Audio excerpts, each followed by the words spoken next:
6 years 7 ఇయర్స్కే మీరు నమ్ముతారో లేదో నేను ఒక పాట రాశాను. అది దేవుని గురించిన పాట కాదు, కానీ ఈ పాట రాశాను. Nobody loves me, nobody likes me, nobody loves me, nobody likes me అని, but God is my comforter అని రాశాను. అంటే దేవుని గురించి అంటే నాకు అప్పుడు సరైన అవగాహన లేదు దేవుడు ఎంతగా ప్రేమిస్తాడో అని. కానీ ఏదో నో బడీ లవ్స్ మీ, ఈ లోకంలో నన్ను ఎవ్వరు ప్రేమించరు, ఎవ్వరు నన్ను ఇష్టపడరు, కానీ దేవుడే నా ఆదరణకర్త అని రాశాను. అది నేను ఆలోచిస్తూ ఉంటే, అవును, అంత వయసులో 6-7 సంవత్సరాల వయసులో ఇటువంటి ఆలోచన వచ్చింది ఏంటి అని అంటే బయలుపరుస్తున్నాడు. ఈ అనాథ ఆత్మ చిన్నప్పటి నుండి ఏలుతూ ఉంది.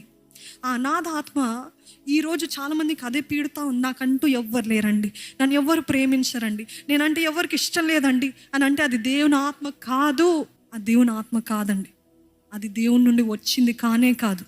దేవుడు అంటున్నాడు, ఐ లవ్ యూ. ఎందుకు ఇంతగా